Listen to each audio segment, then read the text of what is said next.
Last night tuition और आज हम पढ़ने वाले हैं ट्रैवलिंग सेल्समैन प्रॉब्लम। जी हाँ, और एक चीज़ आपको बता दूं, ये ब्रांच एंड बाउंड के केस में तो यानी ब्रांच यानी पहले ब्रांचेस में डिवाइड होते हैं, बाउंड ये आपस में जुड़ जाती है। तो एक तरह से हम कह सकते हैं कि ये ब्रांच एंड बाउंड के केस के अंदर हम पढ़ने वाली प्रॉब्लम जो है ट्रैवलिंग सेल्समैन प्रॉब्लम। अब होती क्या है कि जैसे मेरे को एक सिटी से दूसरी सिटी से तीसरी सिटी, लेट्स सपोज यहाँ जयपुर से मुझे जाना है अहमदाबाद, तो मैं कौन कौन सी सिटी से होके जाऊँगा कि मेरी सबसे कम कॉस्ट लगे और मैं वापस वहाँ पे जयपुर वापस आ जाऊँ मिनिमम कॉस्ट के साथ। तो यही हमारा मेन मोटो है कि ट्रैवलिंग सेल्समैन प्रॉब्लम कैसे सोल्व करते हैं। तो इसकी प्रॉब्लम डेफिनेशन कहती है कि given a graph G with the cost function C I J defined for each edge in G. ठीक है, we want to find the minimum cost to that visit every vertex in the G and return to the starting vertex.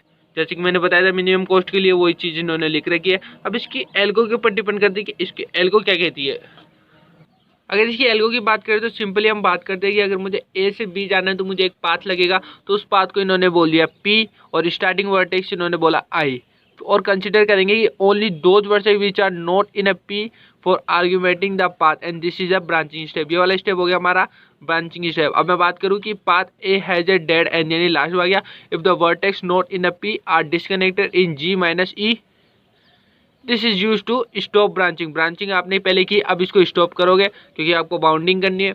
अब bounding के अंदर में इसके अंदर देखना travelling salesman problem के अंदर लोअर बाउंड के ऊपर वर्क किया जाता है, यानी कि एल जे आपका जो है वो लोअर बाउंड के केस में होगा। ये फॉर्मूला में से याद रखना, इज इक्वल टू में एल आई हो गया आपका, जो आपकी जो रूट होगी ना, रूट नोट पे जो वैल्यू वो आएगी आपकी एल आई यहाँ पर, प्लस में आर आ गया, आर सी है ये, आर सी आई जे हो गया आपका। देन आपका आ गया जैसे कि ए टू बी जा रहे हैं तो उसका क्या है, उसका ये निकालता है, एंड देन आर तुम्हारा ये हो गया फैक्टर। तो हम देख सकते हैं ये चीज़ यहाँ पे दे रही है इन्होंने कॉस्ट मैट्रिक्स, और एल जे दे रखा आपका lower bound of current node and L I दे रखा है lower bound of parent node. ठीक है, and then this is our factor R. अब देखते हैं इसके एग्जाम्पल के थ्रू समझने की कोशिश करते हैं। Here we go guys. तो आप जैसे कि देख सकते हैं यहाँ पे एक एग्जांपल दे रखा है, इस एग्जांपल को हम सोल्व करने वाले हैं। हमें क्या करना है, सबसे पहले हमें इसकी रिड्यूस्ड कॉस्ट मैट्रिक्स को सोल्व करना है, यानी आरसीएम निकालनी है। आरसीएम निकालने का सिंपल तरीका बताता हूँ। अपन जैसे मैथ में भी अपन ने ट्रैवलिंग सेल्समैन प्रॉब्लम की होगी, लेकिन एल्गोरिथम में थोड़ा अलग तरीके से करते हैं। तो इसको करने का क्या है कि आपको रो वाइज देखना है सबसे मिनिमम कौन है। तो मेरा सबसे मिनिमम मेरा 5 है, इस वाली रो में मेरा सबसे मिनिमम है 6, इस वाली रो में मेरा सबसे मिनिमम 4 और इस वाली रो में है 2।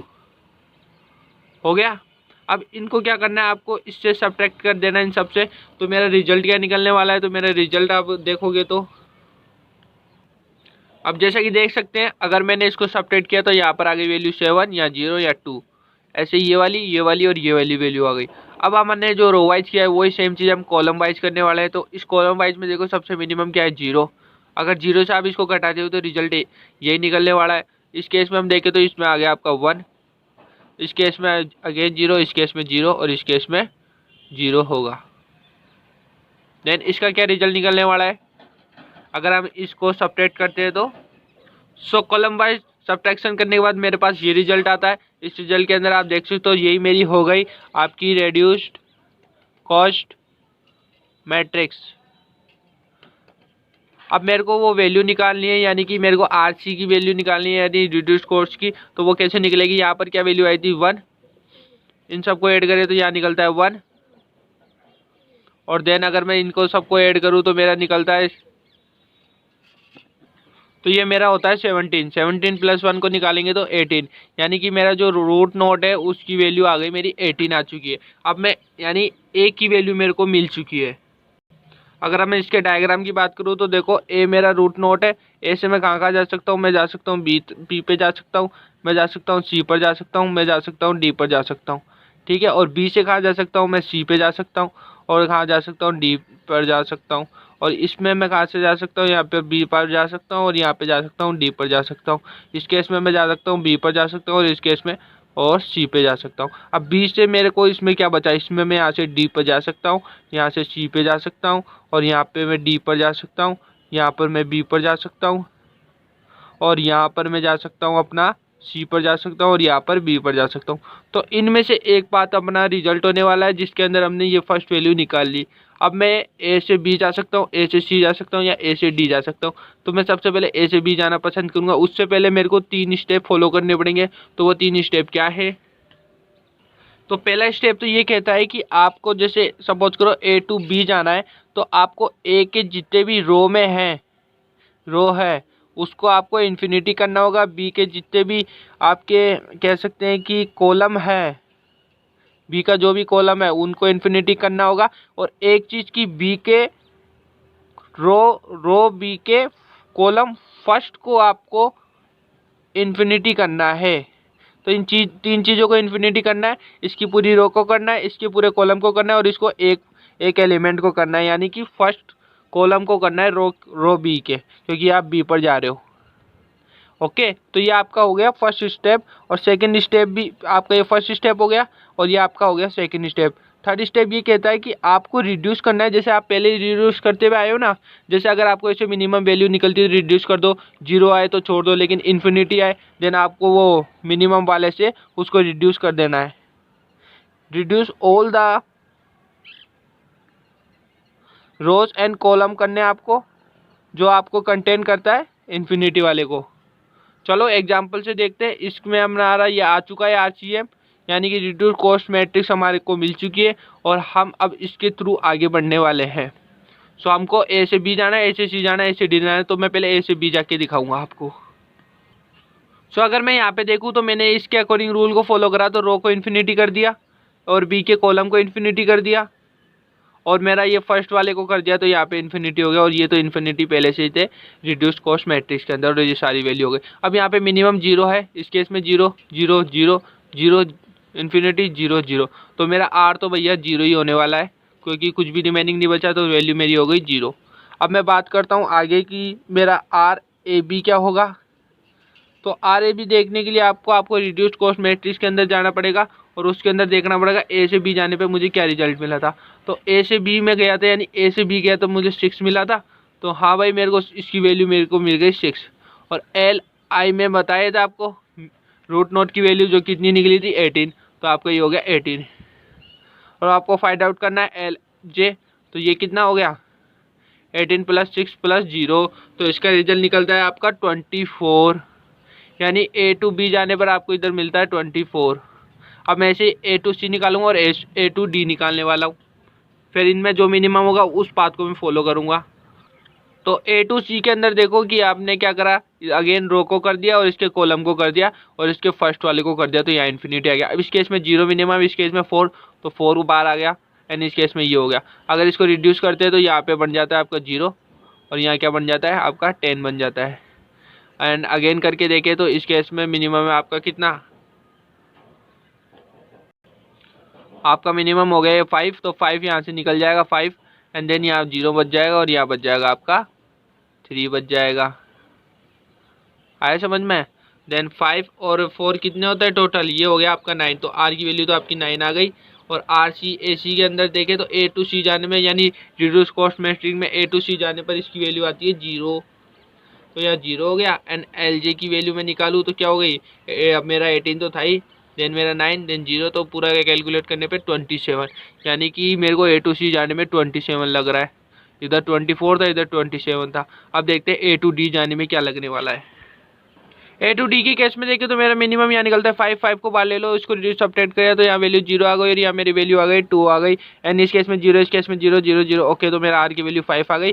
और R C A to D गया तो मेरे को कितनी वैल्यू मिलती है, अगर मैं रिड्यूस कॉस्ट मैट्रिक्स में देखता हूँ तो ए टू डी की वैल्यू आती है मेरी 2। तो एल जे निकालना बहुत ईजी हो गया। एल जे के अंदर एल आई की वैल्यू मेरी 18 थी, इधर 5 आ गया, इधर 2 आ गया, 7 आ गया। इसकी वैल्यू को सोल्व करते हैं तो मेरा रिजल्ट निकलता है यहाँ पे टोटली 25। तो 25 आ गया, तो ये अपना हो गया यहाँ पे इस केस में 25 हो गया।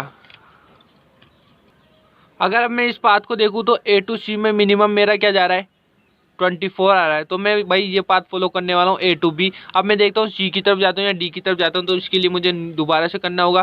दोबारा से करने के लिए क्या करना है मेरे को, A to B then B to C जा सकता हूँ, या ए टू बी और बी टू डी जा सकता हूँ। तो मैं सबसे पहले इसके लिए सोल्व करने वाला हूँ। इस केस में भी वही 3 रूल लगने वाले हैं, यानी कि इस केस में क्या होगा, A टू B गए, B टू C गए, तो इसकी रो आपको इन्फिनिटी करनी है, इसकी रो भी इन्फिनिटी करनी है, लेकिन इसके कॉलम को आपको इन्फिनिटी करना है। साथ के साथ इसके फर्स्ट कॉलम को, रो के फर्स्ट कॉलम को इन्फिनिटी करना है आपको, देन इसके फर्स्ट कॉलम को इन्फिनिटी करना है। यानी कि इस चीज़ को तो साथ में लेके चलना ही है, और इसमें जो नया ऐड हुआ है उसको आपको कंसिडर करके सोल्व करना है। तो यहाँ पे देखो, यहाँ पर एक रो को कर दिया इन्फिनिटी, बी की रो को इन्फिनिटी कर दिया, सी के कॉलम को कर दिया, और सी के आपके फर्स्ट वाले को कर दिया, और बी का फर्स्ट ऑलरेडी रो के थ्रू हो ही गया। अब देखिए यहाँ पर सबसे मिनिमम मेरा 4 है, तो 4 बार आ गया, 4 बार आ गया, तो यहाँ पे 0 बन गया, यहाँ पे ये बन गया 10। अब देखो कॉलम वाइज चलते हैं, कॉलम वाइज में सबसे मिनिमम क्या है, 8 है, तो 8 बार निकालो तो ये 0 बन गया, और ये बन गया आपका 8 बार आ गया। इस केस में 0 है तो कोई मतलब नहीं है, इन्फिनिटी, और यहाँ पर है 10, सबसे मिनिमम 10 है, तो 10 को बाहर निकाल लो, यहाँ क्या बच गया 0। तो यहाँ पर आर की वैल्यू क्या निकली, आर की वैल्यू निकल गई आपकी 24। और अगर मैं RCB यानी कि B टू C देखेंगे, देखो गाइज आपको आप बोलोगे कि इसके अंदर कैसे निकलेगा, तो इसके लिए मैं ऐसे निकलेगा, A टू B आप निकाल चुके हो, तो B टू C जा रहे हो, अब तो B टू C की वैल्यू निकालनी है। B टू C की वैल्यू अगर मैं चेक करूँ तो मेरी यहाँ पे निकलती है 7 आती है, 7 आ गई। देन LJ की वैल्यू निकालना सिंपल हो गया। अब देखो कि LI क्या है, LI मेरा जो है B पर मेरी वैल्यू थी 24, तो हाँ मैं इसको 24 कंसिडर करूँगा। देन मेरी वैल्यू है 7 एंड देन मेरी वैल्यू है 22, इन सबको ऐड करूँगा तो मेरी वैल्यू निकलती है 53। तो 53 मेरा किस पे आ गया, C पर आ गया। तो मेरे डायग्राम में देखता हूँ तो ये यहाँ पर आ गया 53। अब ऐसे ही मैं यहाँ D के लिए निकालूंगा, हो सकता है D छोटा निकले इसके लिए, तो सेम यही चीज़ फॉलो करने वाला हूँ मैं, जो मैंने यहाँ पे की आपके सामने। सो यहाँ पे A to B, B to D जाना है, तो इस केस में देखो वही, ये रो वाला 0 इन्फिनिटी, ये वाला इन्फिनिटी, दोनों इन्फिनिटी हो गए, और D का कॉलम अपना इन्फिनिटी हो गया। देन यहाँ पे अब मेरे को क्या करना था, इसके D में भी इन्फिनिटी करना था, ये चीज़ नहीं भूलनी है, ये वाला ऑलरेडी इन्फिनिटी हो गया। अब देखो इसमें मिनिमम 0, इसमें मिनिमम 0 0, देन इसका R की वैल्यू तो साफ दिख रहा है 0 है, और RC यानी कि B टू D जाने पर जो वैल्यू है मेरी, वो वैल्यू है मेरी 0, तो ये भी 0 हो गया। तो LJ निकालूंगा तो सिंपल, मेरा LI जो है B पर कितनी वैल्यू थी 24 थी, ये 0 0, तो LJ भी मेरा 24 हो गया। यानी कि मेरे को B से D जाने में D का क्या वैल्यू निकलता है, यहाँ पर 24 निकलता है। अब देखूँ अगर मैं C पे जाऊँ तो 53 हो रहा है, और D पे जा रहा हूँ तो 24 होता है, तो ऑब्वियसली मैं ये मिनिमम वाला कर रहा हूँ तो मिनिमम फॉलो करूँगा। तो A टू B आ गया, B टू D आ गया, अब D टू C जाना है मुझे सिंपली। तो इसमें देखें तो आपको क्या क्या करना है, इस बार रो को इन्फिनिटी, बी की रो को, डी की रो को इन्फिनिटी करना है, इनके फर्स्ट को इन्फिनिटी करना है, यानी इतों को इन्फिनिटी करना है। देन आपको देखना है आपकी मैट्रिक्स क्या बनती है। अगर मैं इसको सोल्व करता हूं तो मेरा रिजल्ट मेरे को यहाँ देखने को मिलता है। अगर मैं इसमें देखूँ तो सबसे मिनिमम मेरा क्या है 4, तो 4 बार निकल गया, ये आप ऑटोमेटिक 0 हो गया, और ये मेरा बन गया 10। अब इस केस में इन्फिनिटी, इसमें 0, इसमें 0, इसमें 10, तो 10 बार आ गया, तो इसकी वैल्यू आ गई 0। अब मैं इन दोनों को ऐड करता हूँ तो R की वैल्यू मेरी तो 40 निकल गई, और मेरा LI जो था वो LI मेरा था 24, क्योंकि D की वैल्यू 24 निकली थी लास्ट टाइम। और RC कहाँ से कहा, D टू C में क्या आ गया 0 आ गया। आप देख सकते हो रिड्यूस कॉस्ट मेथड में जाके इसकी वैल्यू 0 है। अब मैं यहाँ से LJ निकालता हूँ तो LJ मेरा निकलेगा कितना 38, यानी कि यहाँ जाने पर 38 लगेगा। अब मैं सारी सिटी घूम चुका हूँ, तो वापस मुझे A पे आना है, तो मेरा क्या निकलेगा लास्ट के अंदर, ये हो गया A2 मेरा गया मैं B के पास, B2 गया D के पास, D2 गया C के पास, एंड C के बाद वापस A पर आ गया। तो अब मेरे को मेरी जो फर्स्ट मैट्रिक्स थी उसके अंदर जाके देखना है A टू B जाने में कितना कॉस्ट लगा, तो मेरी कॉस्ट फाइंड आउट करते हैं अपन। तो A टू B जाने में मेरे को कितना लगा था, तो यहाँ पे देखो A टू B जाने में 12 लगा है मेरे को, तो यहाँ पे रिजल्ट में मेरा आ गया यहाँ पर 12 आ गया। अब B टू D जाने में, B टू D देखो फर्स्ट के अंदर, तो B टू D देखा मैंने, तो B टू D मेरा देखा तो यहाँ 6 है, तो 6 मेरा यहाँ पर आ गया, ऐड हो गया। अब D टू C देखो, तो D टू C में देखूँ तो D टू C 2 आ गया, देन यहाँ पे मेरा 2 आ गया, एंड दोबारा C टू A में जाने पर क्या मिलता है, तो C टू A जाने में मेरा 4 मिलता है। अब इन सबको ऐड कर लो और वो आपका रिजल्ट होगा, यानी कि आपका रिजल्ट हो गया, तो ये हो गया आपका 24। तो ये था हमारा आंसर, और हमें इस तरह से सोल्व करना है इन सबको धीरे धीरे रूट नोड के थ्रू। आपको मतलब जब भी मैट्रिक्स बनाओगे तो आपको ये चीज़ शो करनी पड़ेगी बना के, और सिंपली करते जाओ, ये 3 स्टेप को फॉलो करते जाओ, इजीली आप रिड्यूस करते जाओ मैट्रिक्स को, एंड देन सोल्व कर लो। तो ये था हमारा travelling salesman problem. I hope आपको समझ में आया होगा।